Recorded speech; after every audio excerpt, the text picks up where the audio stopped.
Здравствуйте, это программа «Интервью», и у нас в гостях заместитель председателя Государственного комитета Республики Башкортостан по чрезвычайным ситуациям Лилия Каримова.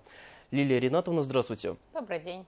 Сейчас предотопительный сезон, и чаще всего возникают пожары из-за того, что люди включают электрику, не выдерживают сети. Расскажите, пожалуйста, в целом, с чем сейчас сталкиваются жители республики в этот период?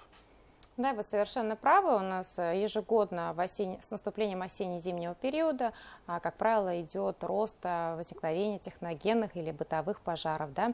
Это касается частного сектора, в черте города. С начала года, напомню, у нас техногенных пожаров порядка 5600. К сожалению, погибшие есть более 145 человек, в том числе и дети, травмированных более 130 человек. К сожалению, каждый год мы сталкиваемся с одной и той же картиной. Люди начинают отапливать свои жилые помещения, да, не всегда соблюдая правила пожарной безопасности. В этом направлении ведется работа как нашими сотрудниками Госкомитета Республики Башкортостан по чрезвычайным ситуациям совместно с Главным управлением МЧС России по Республике Башкортостан и администрациями муниципальных образований. Во время обхода спасатели на что обращают чаще всего внимание, я имею в виду в частном секторе, в домах? Во время подворового обхода данная работа нашими специалистами пожарными организована на повседневной основе. Это с 1 января текущего года, в принципе, каждый год и по сегодняшний день на ежедневной основе проводятся подворовые обходы. Проводятся профилактические беседы с жителями по поводу правил поведения пожарной безопасности. Если в доме печь, не во всех домах, но все же есть, то соблюдать пожарную безопасность, правила пожарной безопасности элементарные, это чтобы топочный лист был, чтобы печь была без трещин. Ни в коем случае не использовать легковоспламеняющие вещества для того, чтобы разжигать печь. Также рекомендации даем по установке автономных пожарных извещателей, чтобы детей не оставляли без присмотра, выдаем памятки. То есть вот этот подворовой обход, эта работа, она ежедневная и на постоянной основе организованная. По пожарным извещателям могли бы привести цифры, сколько уже выдано на территории Республики Башкортостан, и в целом эффективность есть от них? Да, автономные пожарные извещатели с 2016 года выдаются, в этом году уже установлено 16 категорий всего населения. Эффективность есть, спасенных жизней более 1270 человек, из них детей порядка половины, чуть больше 450 человек. Также мы с прошлого года реализован пилот, это выдача автономных пожарных извещателей с GSM-модулем. В том году было в пилоте 4 муниципальных образования, в этом году еще 7 муниципальных образований, согласно указу главы Республики Башкортостан. Здесь тоже имеется статистика по спасенным жизни. Понятное дело, эти извещатели чуть дороже, нежели вот эти автономные пожарные извещатели, которые мы выдаем с 2016 года. Тут есть расширенный функционал в случае задымления. Информация о пожаре автоматически передается. Это в единые дежурно-диспетчерские службы, главам сельских поселений, близким, родным, родственникам. В прошлом году более 500 таких извещателей выдано. В этом году тоже работа продолжается. До конца года в 11 муниципалитетов будут они выдаваться. А вот каким категориям они выдаются? Именно с GSM-модулем категория – это люди с ограниченными возможностями, слух, зрение, у кого ухудшение. Вот этим категориям граждан выдаются данные извещатели. Также можно самостоятельно приобрести их, они в открытом доступе продаются в целях обеспечения своей безопасности. Вы еще проверяете, насколько я полагаю, электросети и газовое оборудование во время обходов, да? Да, конечно, на это тоже уделяется особое внимание. Проверка осуществляется не только нашими сотрудниками, это во взаимодействии с другими органами.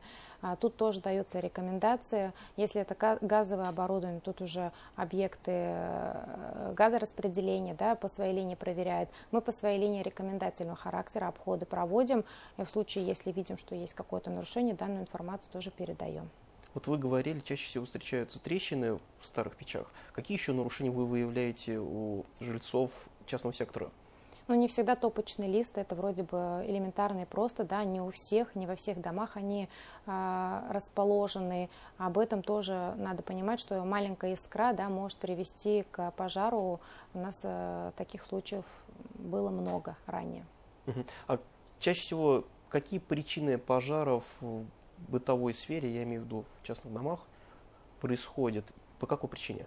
Ряд причин есть, да, озвучу. Это несоблюдение правил пожарной безопасности, это включает одномоментно, да, например, электропроводка, не у всех она новая, да, не у всех она по новым технологиям установлена, включает одновременно, электроприборы, да, засыпают и, как правило, происходит замыкание, да.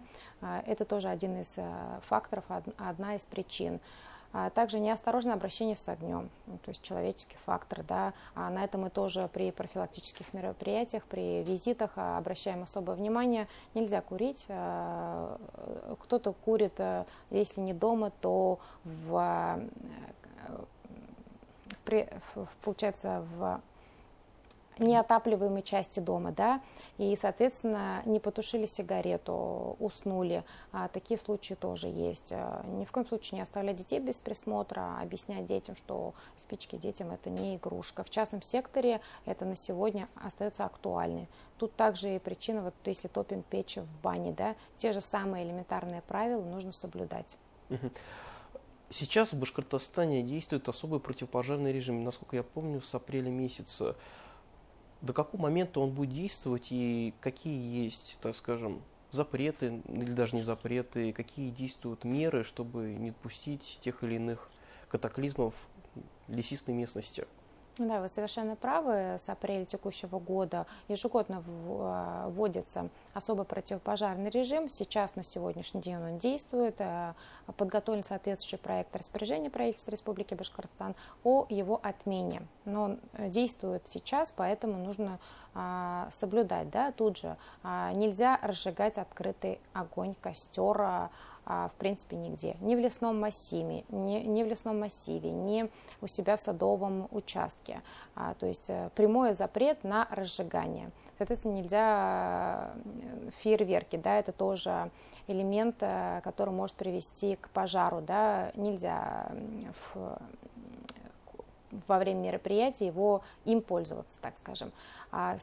Если даже мы снимаем, да, этот особый противопожарный режим, в любом случае, если мусор сжигаете, да, вот сухую траву, то в бочках. Вообще в лучшем случае их вывозить из территории участка. Напомню, что в этом году у нас всего 14 лесных пожаров произошло на общей площади 29 гектар. Что касается загорания сухой растительности, у нас более 320 случаев, на общей площади более 1300 гектар. Цифры вот на этот год такие. Мы со своей стороны делаем все для того, чтобы люди соблюдали правила пожарной безопасности, и для того, чтобы цифры вот эти были как можно меньше, и ущерб, соответственно, тоже меньше. А чаще всего из-за чего возникли вот эти пожары, о которых вы сейчас говорили? Там разные причины. Один из факторов – это человеческий фактор. Не потушили сигарету. Даже вот один из факторов – разбитые стекла. Да? Солнечные лучи, как мы уже знаем, это есть прямое взаимодействие, и, соответственно, искра, пожар от этого тоже возникает. Но имейте условия, если ветер сильный, соответственно, площадь загорания увеличивается за считанные минуты. Вот у меня такой вопрос. В особый противопожарный режим действуют штрафные санкции, если, допустим, во время рейдов спасатели и сотрудники лесхозов, полицейские нашли нарушителя. А действуют ли штрафные санкции после отмены противопожарного режима или как это? Расскажите. Ну, в период действия, да, штрафные санкции действуют. После административного правонарушения тут можно выявить, да, но конкретно штрафных санкций за, например, сжигание. Если противопожарный режим отменили, и человек с соблюдением правил безопасности сжигает мусор даже у себя на участке, тут штрафных санкций не предусмотрено. А напомните, какие штрафные санкции предусмотрены в случае? Там разные штрафные санкции есть для юрлиц, для физлиц, и, соответственно, стоимость этих, ценовая политика, да, разная. Юридические лица больше, соответственно, физические лица меньше. Совсем скоро отопительный сезон, вероятно, скорее всего, начнется. Все зависит от того, какая будет температура. Если будет температура ниже 8 градусов по Цельсию, соответственно, многие объекты инфраструктуры, социальные учреждения, многоквартирные дома и частный сектор будут уже отапливаться. При этом, так скажем, вероятность появления пожаров тоже не исключена. Вот после предотопительного сезона какая работа у вас, у спасателей, будет, так скажем, функционировать? Как вы будете действовать? И вы имеете в виду городской, да, сектор? Да, и городской сектор, и частный сектор, когда уже предотопительный сезон уже завершится. В этом случае мы также в усиленном режиме работаем. Профилактические рейды никто не отменяет. Они также проводятся как в частном секторе, так и в городском секторе. То есть плановая работа плюс усиливаются смены в случае необходимости. Вы правильно задали вопрос, да, включили отопление, есть риск того, что количество пожаров может возрасти. В этом случае мы также выдаем и памятки и напоминаем об установке пожарных извещателей. Благодарю, Лилия Ринатовна, за беседу. А я напомню, у нас в гостях была заместитель председателя Государственного комитета Республики Башкортостан по чрезвычайным ситуациям Лилия Каримова. Это была программа «Интервью». До свидания и до скорой встречи.